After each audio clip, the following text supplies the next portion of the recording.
Before we jump into the conversation, I just wanted to play a message from our executive director, Alma Robinson. She will explain to you what our mission is and what our services are. Hello, my name is Alma Robinson, and I am the Executive Director of California Lawyers for the Arts. CLA is a statewide nonprofit organization that was founded in 1974 to serve artists and arts organizations of all disciplines with advocacy as well as services that provide support with legal and business issues. With staffed offices in San Francisco, Berkeley, Sacramento, Los Angeles, and San Diego, we provide several core services. First, we provide legal counseling to specialized attorneys who provide assistance with a variety of intellectual property questions, as well as contract reviews and negotiations, and other important business issues. Depending on the client's financial status, legal assistance may be available on a pro bono or reduced fee basis. We also provide a specialized program that assists independent inventors and small startups with their patent applications. To help with situations involving disputes, we provide a range of alternative services, including negotiations counseling, mediation, and arbitration that can avoid the expense and hassle of going to court. Finally, we offer a full menu of educational programs that include workshops, symposia, and conferences on various legal topics for artists and arts organizations. Many of these programs are posted on our YouTube channel, and we encourage you to use these tools to educate yourself on the legal issues before you reach out for specialized assistance from our organization. Thank you for joining today's program, and please consider joining CLA on our website at www.calawyersforthearts.org so that we can continue to maintain our full range of services. Thank you. So thank you, virtual Alma Robinson. Dené, why don't you introduce yourself and tell us some stuff about diversity, equity, and inclusion? Sure. Thank you for inviting me on, and thank you for just the opportunity to share on this subject. This subject is very near and dear to my heart. And like she said, I did write my dissertation on this. I took a little bit of a different spin because I tied it into employee engagement and loyalty. And so there's a lot of research out there on the subject, and it's really good information. So I am hoping that you all are excited as I am to learn. And I hope you all are engaged because we do have an activity. And I would love for your participation in this. One thing about me, I am a lecturer. I teach college. I teach business classes in college, but I don't really lecture a lot. I like engagement and interaction.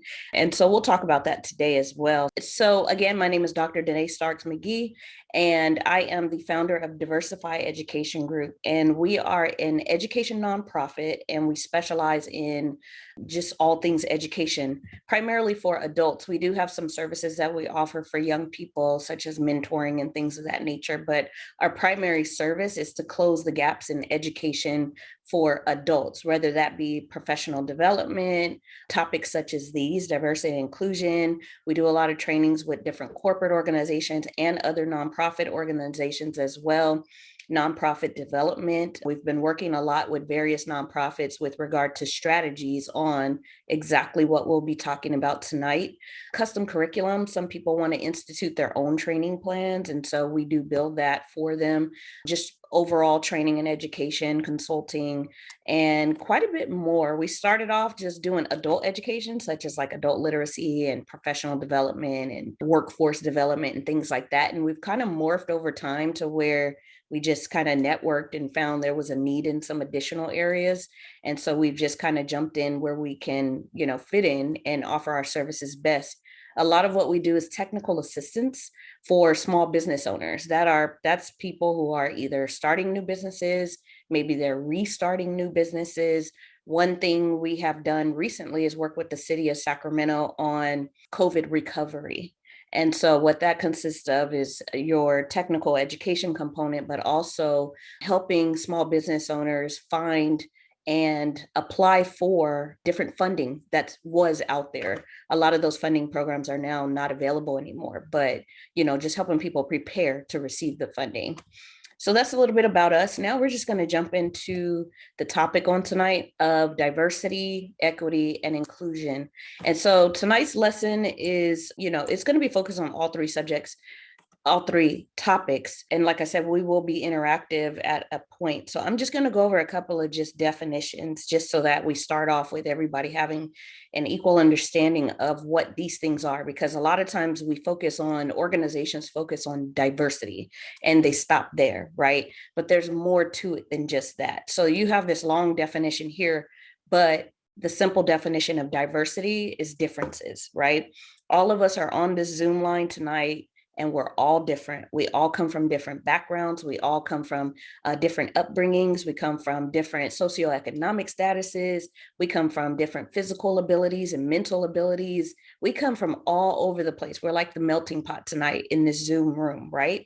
And so we are a diverse room tonight. We're a diverse workshop on tonight.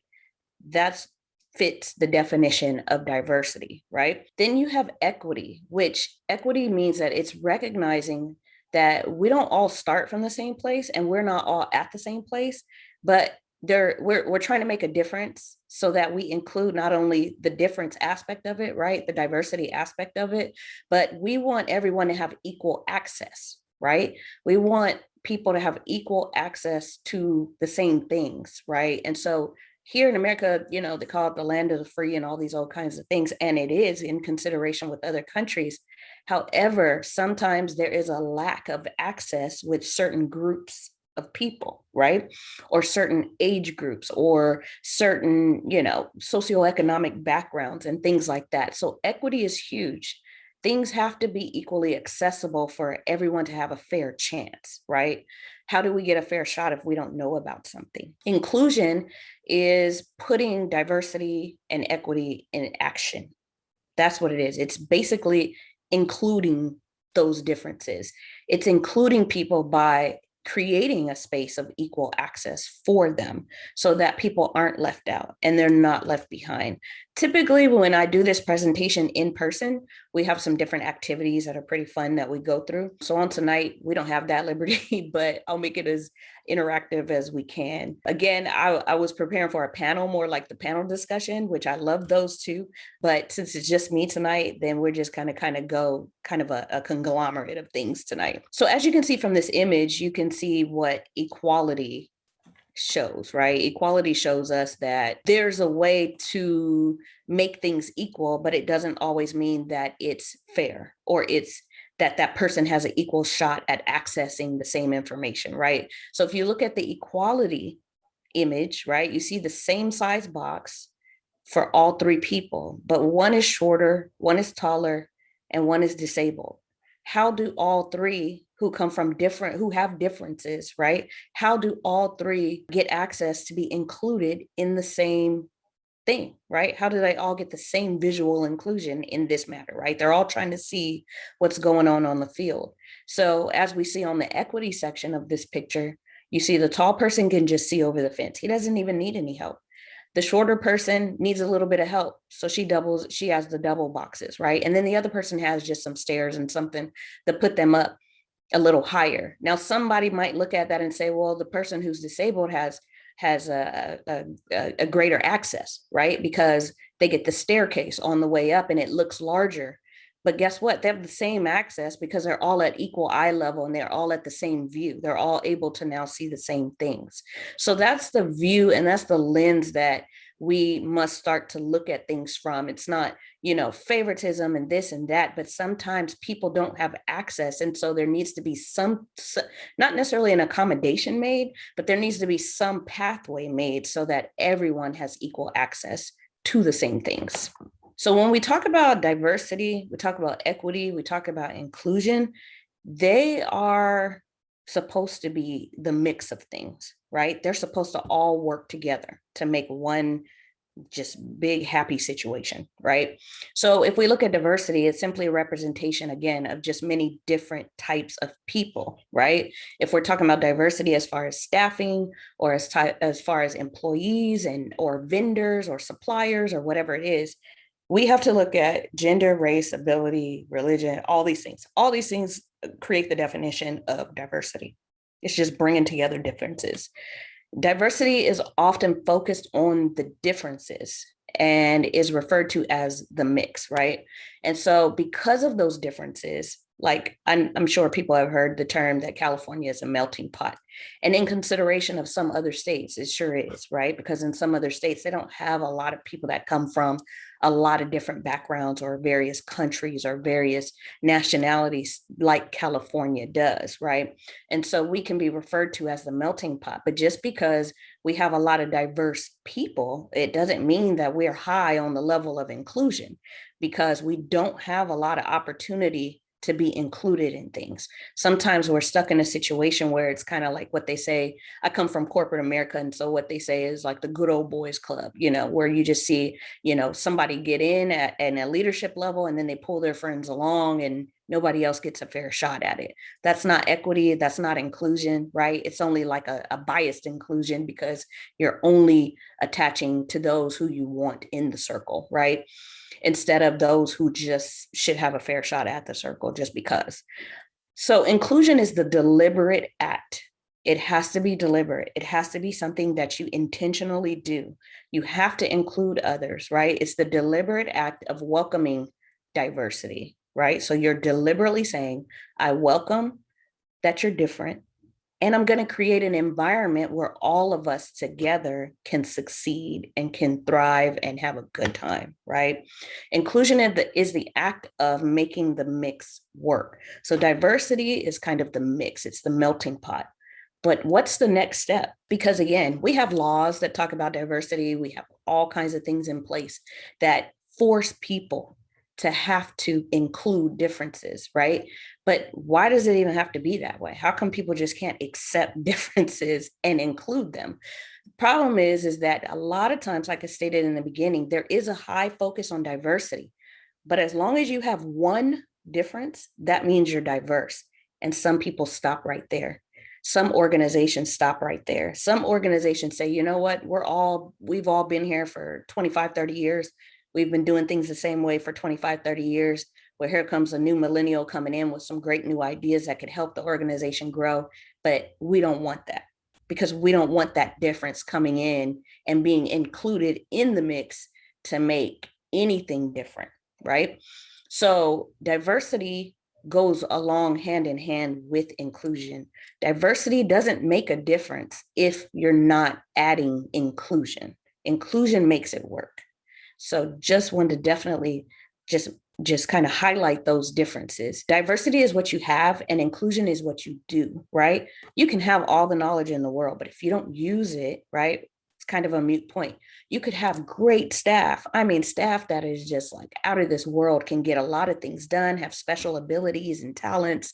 But if you don't utilize them, what good does it do your organization, right? Simply having a diverse group, a team, a workforce, a classroom, a board, it's just not enough, right? You have to start instituting things that creates a level of equity and also inclusion. Everyone should feel safe and encouraged to fully participate. Sometimes in our work environments, in our religious environment, and anywhere we go where there's groups around, sometimes people don't feel safe and sometimes people don't feel like they can fully participate because they just feel like, their ideas are just going to get pushed to the wayside. Or if they ask a question, they're going to get labeled a certain way, right? The whole goal of inclusion and equity is just creating this fair environment. So if people are feeling like they're not safe, we need to figure out why. Like, why are they not safe? Why do they feel they're not safe? Right? And how do we determine that? Right? How do we figure out the why behind why some people feel the way they do about diversity, about inclusion? We have to ask those questions. And sometimes they're really hard questions, but we have to have it. We have to ask it. Sometimes it's easier if a third party comes in and does an assessment instead of the people right within the circle, because sometimes that level of trust has been broken due to the lack of inclusion or the lack of even diversity within the space, right?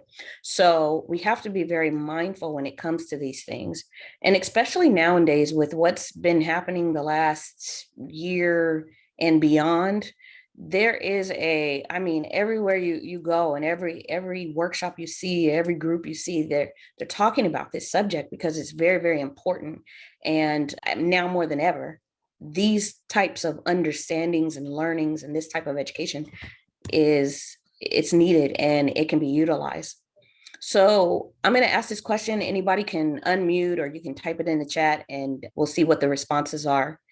When we look at these ingredients, right, you have some mayonnaise, you have some wheat bread, you got tomatoes, lettuce, and some bacon. What can you mix together and create out of these ingredients? Sandwiches. So we got sandwiches. I just had one today, a BLT. A BLT. Anybody else? You can make a salad, right? You can kind of mix something else with the mayonnaise maybe, and make it a little lighter dressing or something like that, and have some toast on the side. Either way, you can take every single different ingredient here, right? All these ingredients are different. You can take all of them, mix them together, and make something out of it, right? We don't have to starve if we have these things in place. I remember back in the days, my family didn't grow up with a lot of money. So sometimes we just had mayonnaise sandwiches. Like, we ate them. So, when you have a mindset to make things work, you can take those differences, include them all, and be successful with that, right? But you got to be open-minded. So the assessment. So here comes the interactive part. This is where we're really going to think through some things. And the goal is to just be honest, right? Because we haven't all arrived, right? But the goal is to find out, because we're here for learning about different strategies and things like that, right? For including others, for creating spaces of equality where there may not be a space for equality in what we do or in our line of work, right? So when we really look at these questions, what first comes to mind? We can start at the first one. How inclusive are you really, right? When it comes down to it, are you open-minded? Are you stuck in what and how the work got done 25 years ago? I remember when I first started in corporate America, I started amongst a group of people where it was you had paper files, and you had to keep paper files for 7 years. When they upgraded the system to all just everything being online, it was hard for a lot of people, because as much work, as messy as your desk was with a lot of paper files, some people, that was their way. That's what they got used to, and that's what they like. They didn't like upgrading to a technology where it was actually easier, right? So how inclusive are you really? When people come and bring ideas, do we turn them away because it's not something we're really used to and we don't know what that is? Are we inclusive in our leadership teams? Do our leadership teams represent diversity and what we want to really show through our diversity statements or our values or our missions? How inclusive are you really? And anybody can unmute and kind of share. What are your thoughts on that? Hi, the one thing that really resonates with me is this idea of who is in your in-group and who do you not notice at work. I just, with my business partner, started an educational institution and arts organization. One thing that I've noticed for us is just the idea of whose classes do we promote, who gets the opportunity to be featured on our blog. They are little things, but we are so stressed for time and energy and resources, so it feels like, who's in front of me? Whose class is coming up?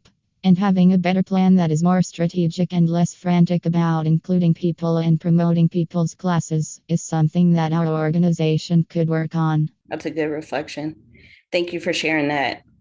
And any of these questions on here can be, responded to. When we talk about blind spots, it's kind of like what was just shared, about how you're just doing the day to day. You're going so fast, you don't have a lot of time. You're not necessarily intentionally excluding people or not being equitable in who gets the blog spot and things like that. But those are just some of the unintended consequences of the way we move, right? How fast paced we are and things like that. So it is important to have assessments first before we get into strategies, because how do you know what to resolve, right? How do we know what the problems are if we don't talk about them and we don't have people that can share honest views, even to share their heart on where they are and their thoughts and how others feel that they're being treated even, right? It's a tough subject, but it's definitely worth it. And then we get to strategy and then we move, right? Then we take action. Who else had their hand up? I think this question around our blind spots is something for us, especially if you have a particular lens that you are looking through. You might be very diverse and very inclusive from one point, and then miss that you are not being inclusive in others. I know for our organization, we are a team of mostly people of color, but then we had a conversation around gender and diversity in gender, and what does that look like? I am coming from a place of privilege where I don't have to think about that. So being able to critically analyze what is my positionality, what am I missing that maybe I am not even aware of. So, examining those blind spots and realizing that we might look diverse in one way, but we might be lacking in diversity in other aspects that are also important. That's great. That is a great reflection. Julie, I see your hand up. I've been considering our marketing. I'm with a singing group, a large chorus that does classical repertoire. Although on the programming side, we've been very inclusive in terms of actively seeking works by composers who are of color or who are female or who are generally underrepresented in the classical realm. Well, it's still part of that genre. However, our marketing hasn't changed. I'm trying to develop a strategy to include, if not paid ads, then at least, sometimes if you write a little feature, a community newspaper is more than happy to give you some space to tell your story. And we have several ethnic newspapers in our city that we've ignored. And I think that would be a great way to broaden our audiences. And also in those same venues to announce our auditions. We've never done that. And I think a reason we've never done that is we are a big, mostly white choir, and people who join our choir tend to stay in it for decades. And I think there's this fear that if we open up to newcomers, I might lose my place. I might not pass my audition. There might be somebody better out there who's younger. And there's a tremendous fear in terms of limited resources, and I've given so much to this organization and I'm going to be moved out. So there's a threat there that I think we need to address in a way that, people will be offended. People will say, I am not a racist, but we need to initiate that conversation. So that's why I'm thinking strategically. Yeah, and we'll definitely get to that because the way to reach that goal, you're not going to please everybody, right? You have to accept the fact that some people are going to walk away not wanting these changes. They're just not. That's something I've tried to communicate to our board. They say, oh no, we can't do that. We will lose donors. And I'm like, if we want to be diverse, we have to accept the fact we will lose donors. But we might gain some new ones who look more like the community we're supposed to be serving. That's right. That's right. You may gain some new ones, and you may also gain a better stance within the community. You may gain some trust with the community that you have never had trust with. There's a lot more positives than negatives that could come out of it. So I would just, we'll get to it further, but, just kind of a high level overview, just hearing this piece. I can say from experience, it is difficult for people to become open and kind of create a new mindset, because that's what it comes back to. It comes back to your mindset, right? It comes back to, do you have a closed mindset or open mindset? Are you willing to grow, or are you comfortable right where you are, right? Are you fine right where you are? And so to get people to accept some of these hard changes, again, fact is it's going to be difficult, but it could be very rewarding for the organization overall. Yeah, I have found that, in initiating some side conversations, which seems to be the best way forward when the board isn't wanting to have a big open discussion.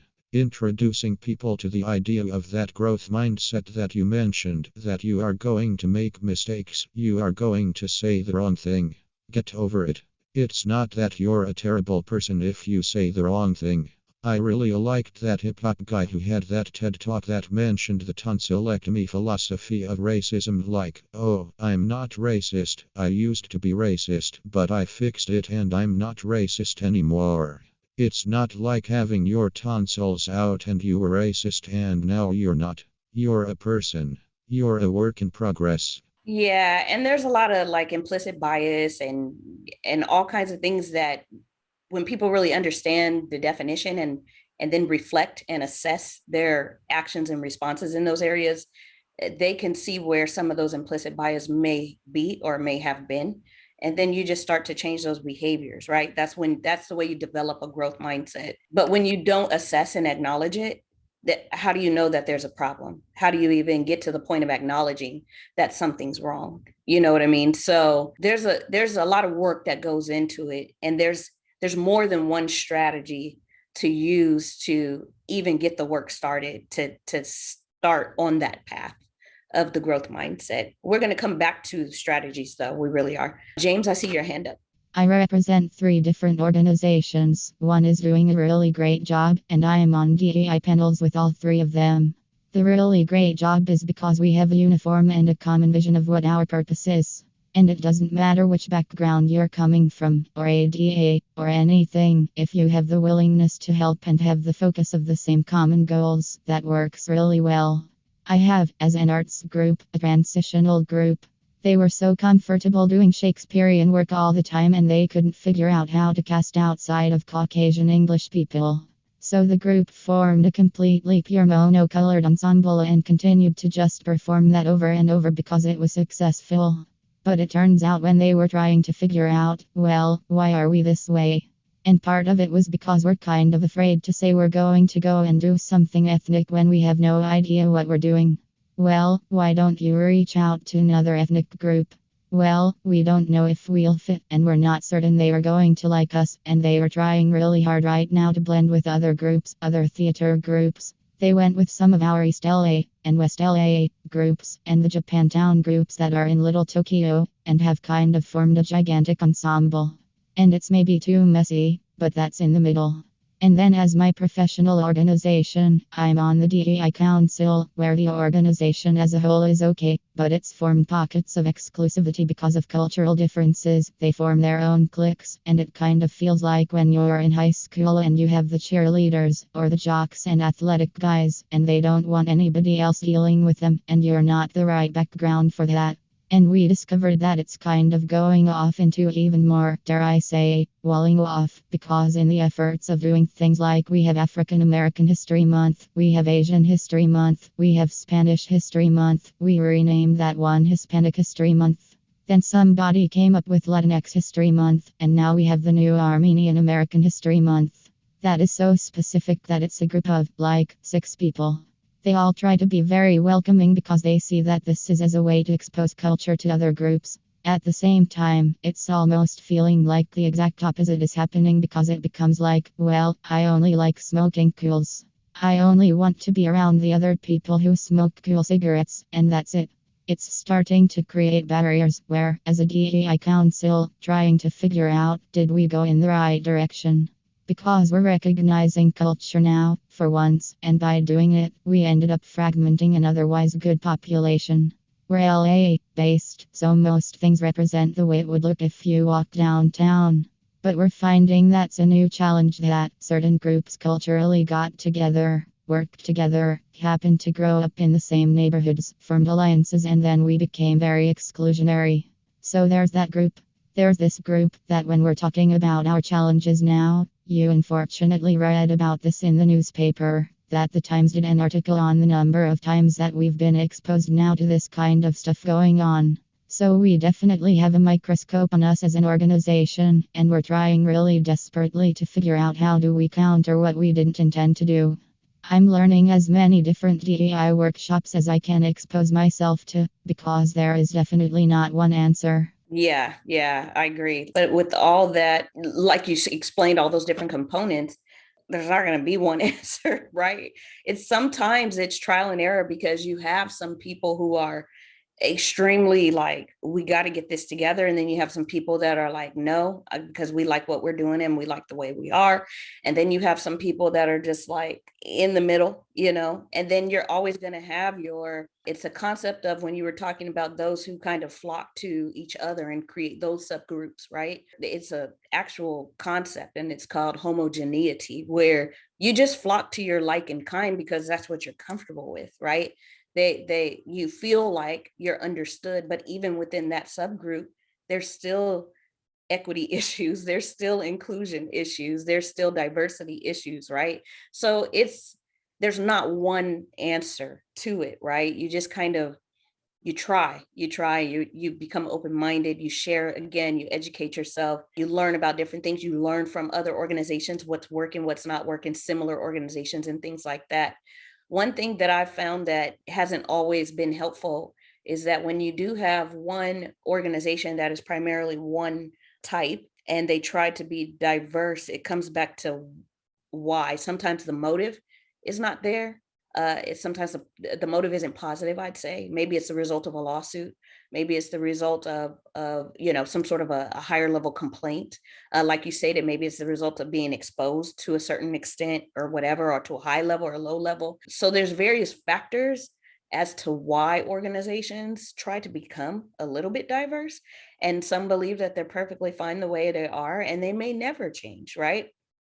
And so sometimes it may take that one person breaking off and unfortunately kind of maybe starting their own or doing whatever. Sometimes it goes that way. I'm not saying that's the answer, but sometimes it goes that way because people get tired of the same spinning their wheels over and over again. You share, you have these conversations, nothing changes, and it's like, maybe it's me, maybe it's not, maybe it's not them, maybe it's me, maybe I got to step away. You know what I mean? So there's a lot when it comes to trying to figure out the strategies behind making this thing a well-oiled machine, making this operation work at optimal efficiency, right? The one thing we have to understand is we have to understand cultural intelligence, right? Because when you're talking about diversity, inclusion, equity, all this stuff, you can't take a organization that's primarily one nationality and the experiences or the exposures that they've had to other folks from other nationalities or other backgrounds and things. If their experience is lacking in some areas, there's going to be conversations being had that could be offensive because there's going to be terminology used, right? There's going to be things said, there's going to be actions that are said, not with malicious intent, but because there's just a level of not knowing, right? Not knowing that that's not okay, right? And then that pushes people away from your organization. And then if you're primarily a singleton type of organization and all of a sudden your marketing becomes very diverse, it's like, well, why all of a sudden are they putting pictures up of people of color when this has never happened? You know what I mean? People start to question that, like, what's the intent behind this? So again, there's not one way, but there are things to try to implement, and some things work, some things don't. But if we're not willing and open-minded to even try it, not go beyond bringing it to the table, but actually institute it, then, we'll be stuck. We'll be stuck right back where we are back in this round, right? Taking these workshops. So I intentionally did not really put anything on slides about strategy because there's just so much, right? And you really don't get to provide detailed strategy information unless you sit down with an organization and really learn. So when we get into strategies, there's all types of strategies that we can start to implement. I would like to hear, what are some of the things that you are looking for a strategy for? Like, what problems are you guys having? Because that can best lead the conversation on strategy. Because we can talk about all types of things you can do, right? But that may not fit your organization, or that may not be a resolve for the current problems that are maybe being experienced, or some of the challenges that are maybe being experienced. We know from Julie's organization, they're trying to, do some things with regard to diversity and what they do, right? And then in the choir, right? It's bringing about some diversity within that group. And I think with our board, we need to revisit the mission, vision, and values, because I think the vision has some implicit bias built into it, and people are imagining the group a certain way, with a certain repertoire, and a certain membership and leadership, and a certain audience too, and it's not stated. But we do need to have that introspection and hash that out and say, is it our vision truly to be diverse? And if not, we should own up to that and realize that there will be consequences in terms of, well, we will become increasingly irrelevant to the community that we serve. And especially, I'm very happy to see our city paying more attention to equity in their grants. And how is this public money that everybody pays flowing back into the community in an equitable way? And if we have no intention of advancing that, then we need to own up to that, and I will join another group. And that's exactly where a good suggestion is to start, is with the mission and vision of the organization. Because if your mission and vision is biased, then that, that's your path, right? That's your site, that's your goal, that's what it's been built upon, and that's the foundation of the organization, right? That's what you believe, that's your purpose, that's what it's about, right? So starting there is really key, because if your mission says one thing or your vision statement says one thing and it doesn't constitute diversity, and if the organization doesn't even have a diversity statement, then are you really open to it? Or is it just something you want to do? Is it a great idea that somebody has, like, or is somebody really passionate about changing these things? So I don't know if there's been conversation about that specifically, but changing your mission and it sounds like easy, like, oh yeah, we'll just go in and rewrite some stuff or just add something to it. But in reality, like, it's not just words, right? Got to kind of, as an organizations, we got to live up to that. You're saying your vision is this, but I don't see any representation of that. you know you don't want to be the ones out there that look like, you're saying things that you're not actually living up to. And so revisiting that is a great idea. It's a really great start, actually, to come to the table, sit down, and have that conversation about, listen, this is what our vision says, but this is not what we've done, or maybe we haven't even done it historically. This is not what, our vision, our outlook on what we see as an organization, and what we see ourselves as, and who we see ourselves as positioning ourselves in the community. Because when it comes down to marketing strategies, you have to position yourself somewhere, right? And like I said, if you go from like 0 to 100 with marketing strategies that represent people of color that otherwise didn't, that itself could create some challenges, because people on the outside looking in will be like, what is this about? I'm going to toss this mailer, or I'm going to, not even give them a chance. I'm going to close my mind and everything off to them. So sometimes it's starting smaller, and it's starting inward versus outward, right? It's not necessarily starting at the marketing, which is going to go out to whoever you're trying to cater it to. It's inward with, we got to get this together first. But again, I don't know how many organizations on here have diversity statements, but if you don't have one, I encourage everyone to get one. And that could be a good starting place for reflection on how we see ourselves as an organization with regards to diversity. But our statement is not necessarily for us, it's for the community to know this is what we believe and this is what we are acting on, right? So that could be a good place to start. I'm with the Oregon Shakespeare Festival, although I live in California and have worked in San Francisco, in the Bay Area for many years, and we do have a diversity statement because the goal is to become.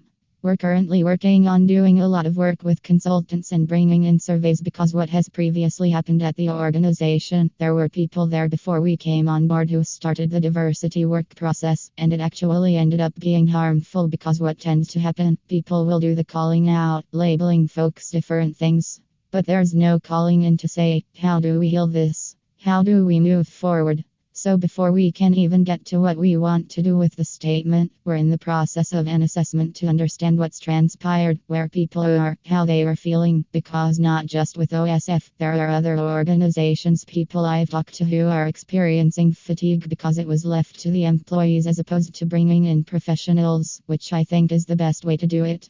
Because you can be more objective, because folks are burning out from it, because, yeah, as a person of color, you have your lived experience, but that doesn't mean it translates into understanding how to create an organization that's anti-racist. So OSF recently launched the IDEA department, which all these different acronyms is inclusion, diversity, equity, access. And we're working on a current strategic plan that includes the training around becoming an anti-racist, anti-sexist, anti-homophobic, anti-transphobic, anti-ableist organization. A lot of antis, but they are very, very committed to becoming a leader in the theater world, representative as an anti-racist organization. And there's so many different frameworks that exist that people will reach for, will talk about, and there isn't one size fits one, not even one size fits all. It's really kind of cobbling together different components depending on where your organization is. And so it has to be from the top down. So even though the executive leadership is committed to this, I don't know how many people are familiar with the Oregon Shakespeare Festival, but this is a white organization, 80 some plus years, and the board is losing it. They are losing it because their comfort level is being disrupted. It's okay if we cast a black Othello, but not so okay if you're talking about creating plays that have nothing to do with Shakespeare. Recently they launched Fanny, which is a musical about Fanny Lou Hamer, and the majority of the audience was sitting there in the beginning, like, what does this have to do with Shakespeare? But given the story of Fanny Lou Hamer, they began to warm up. But the language that's used towards the people of color who in executive leadership positions is very racist, is very harmful. There have been board members who have actually written letters to their artistic director, who is a woman of color, where they've used language, which is code for the KKK, where they've actually said words like, the old white guard is not happy. And this is all documented. So on the left side, they're saying, yeah, we want to be anti-racist, but in terms of the actions, behavior, and how people are showing up, it's not an easy task and people are burning out. And we've reached out to who all the thought leaders are you can think of. People are booked. They are overwhelmed and they're saying, good luck with that. But, their plates are full, so it's not going to happen overnight. It's not going to happen in a year. It may not happen in 5 years. But it has to be a journey and a process to which the people who have made this statement about being inclusive, diverse, equitable, and access meaning across not just the website, but access period. Housing, access in terms of technology, access in terms of customers, clients coming to an event. All of that has to be examined, and it's a commitment you have to make and allow yourself space to heal, allow yourself space to yell and scream, allow yourself space to step away and come back to it, because this is not going to happen overnight. Thank you for sharing that.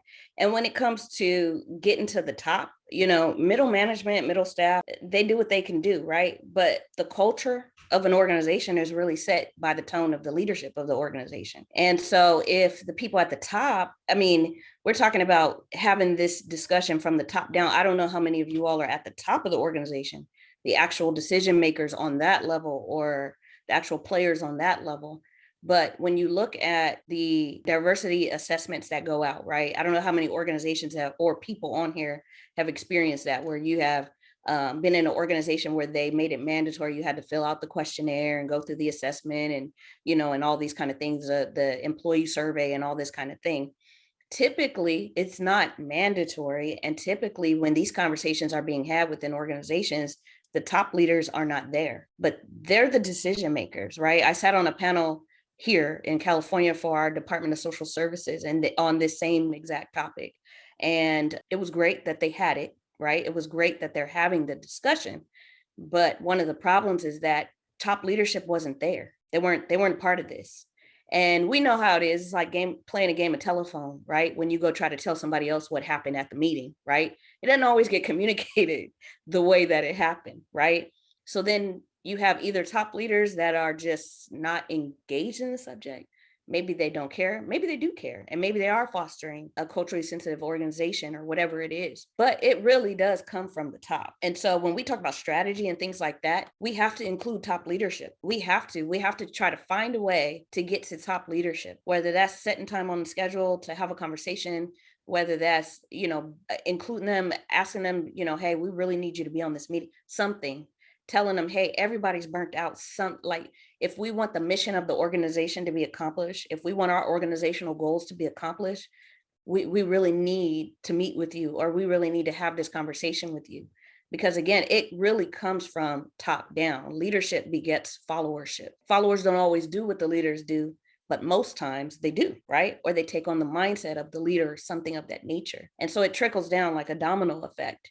So when we're talking about middle management or middle layers within organizations, you're kind of caught in the middle, because sometimes you feel for, the community side or the employee side or whatever it is that you're managing, the project side. And then you still have, your own experiences or the things that you feel passionately about that should be offered as changes to the organization. Maybe the people above at the higher level are just not open to it, or they're responding in such a way that's still very offensive. And so you can't then take what they're saying and institute it, right? Because that's going to create a whole nother level of stress and things like that. So it really, really does start at the top. And some of these organizations as a strategy, they create diversity or a D&I council or some sort of a division, or they'll have a specific person that's their kind of specialist or their culturally sensitive, knowledgeable educator, or whatever they call them. Or sometimes they invite groups in, right? But it's one thing to have the knowledge,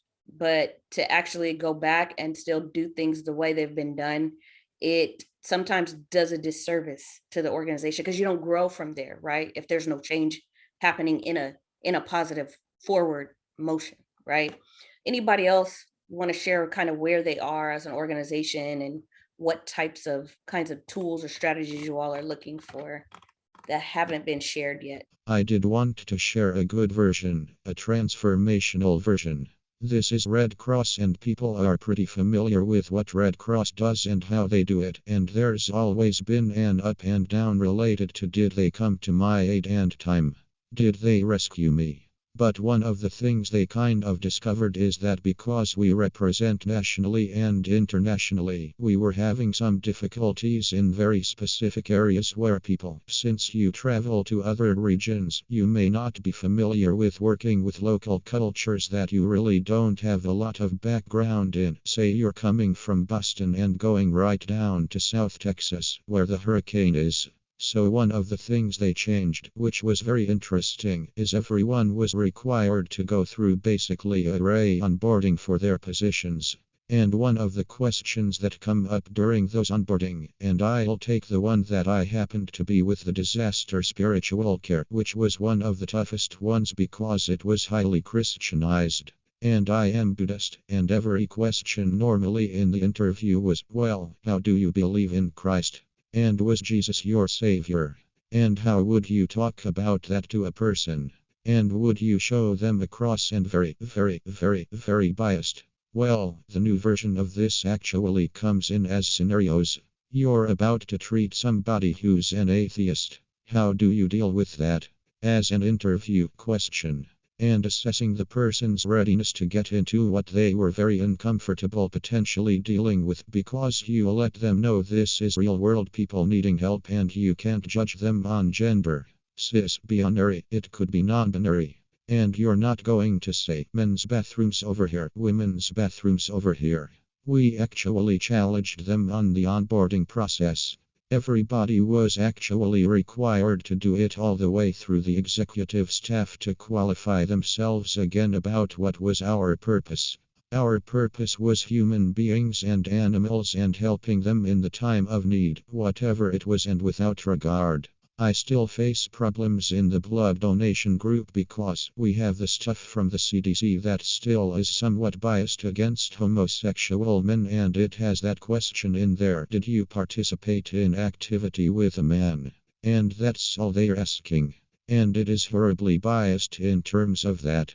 We have to explain. I have to explain when I go to West Hollywood, we're still following the CDC guideline because that's a national thing. We want to have it changed and we are fighting to have that language changed. But please understand, we don't disrespect you as a result of that, and I have to ask that question. And that's been very interesting because that was one I didn't think about myself, but certainly the first time it was, are you still anti-gay? And I said, oh no, I'm actually a Pride Parade person. So but yeah, I have to ask you this question. But the ARC has been pretty good at this example of saying from the top down. We did have some executives that were a little bit overboard in the wrong direction, and this helped ferret it out. This helped actually flesh out some of it. You realize this job is representing everybody. It's not representing you. It's not representing the rich people or the poor people or whatever your background is. It's everybody, and they nailed every executive with those questions, and they were expected that it's either going to shock you out of the position or it's not. It's not intended to say that the person in the NRA doesn't like guns. You know, that kind of like. I think that's one of the tricky parts about it. If that's your advocacy, you kind of have to stick to that. But you have, as an individual, have a choice to go on and join a different group. And I know with my own choir, they sing a ton, like 99% of it is Japanese songs, and it's really hard for non-Japanese people to understand the songs, understand the emotion, be able to emote it correctly. They don't quite get a lot of times, they are just phonetically going through it, and it has been feeling exclusionary there. But I brought it to the attention of the director that what is our purpose in singing? If it's just to entertain, that's a different purpose than it is to communicate spiritually. Because if we want to reach the audience, we do need to be more diverse in our programming. That was kind of the key. And they started looking at that, saying, well, Taylor Swift songs are kind of catchy and maybe we can do some R&B things and just kind of mix it up. And that helped stimulate outside participation from people who always excluded themselves before. So I learned a lot from Red Cross simply because they have that very humanistic goal. You know, it's that whole when it's on fire, when it's a flood, when it's an earthquake, when it's a hurricane, we help, we go, we do not judge. It isn't about your money. It's the question of if you are running the shelter, if he's homeless, am I supposed to take him in? Yes, if he doesn't have an address.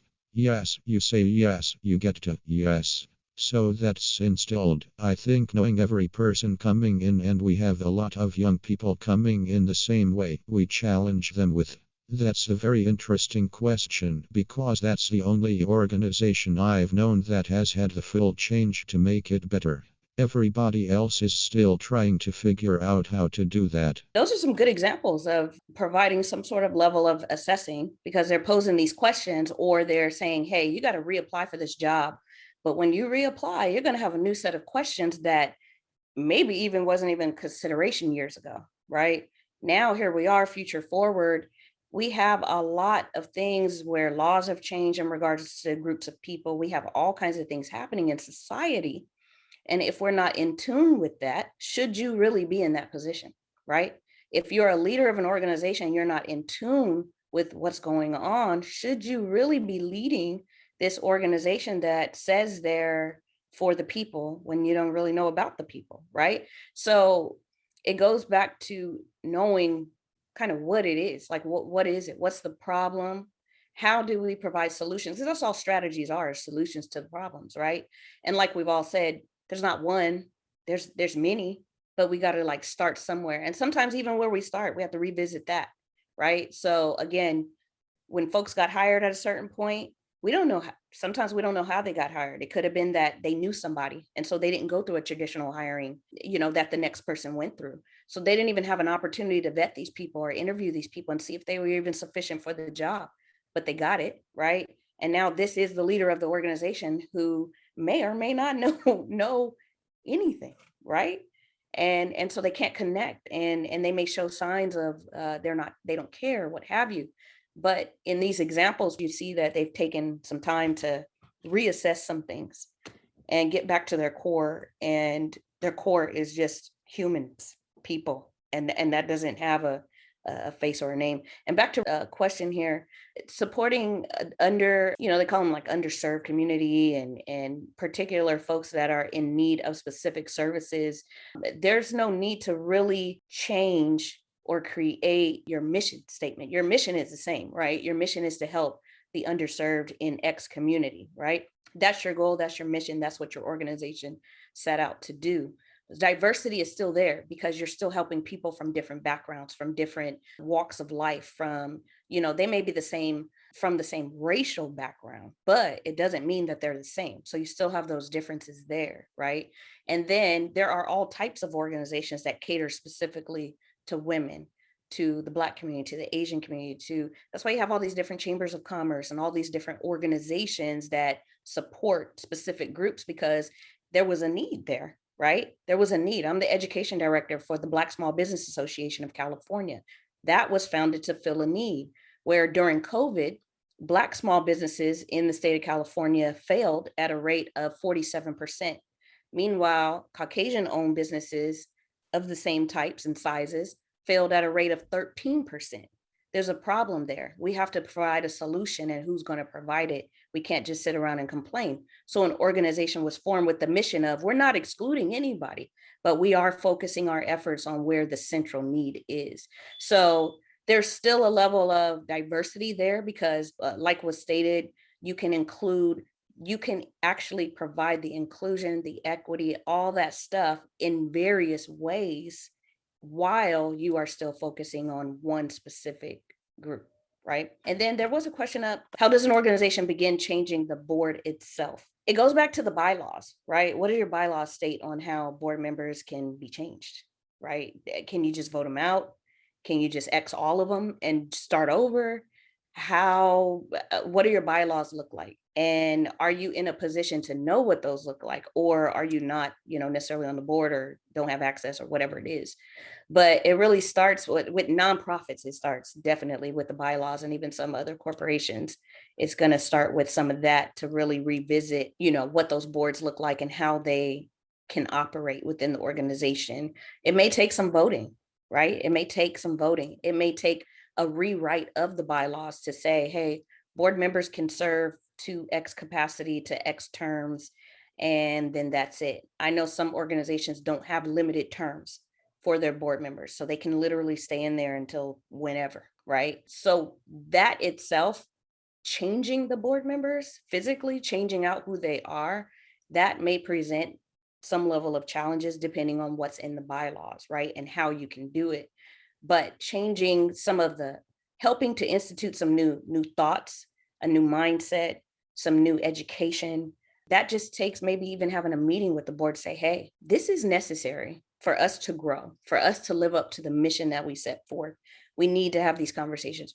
We all need to be in the room for when they're having these trainings, or we all need to figure out what it is that the mission of our organization is clearly. What is it clearly?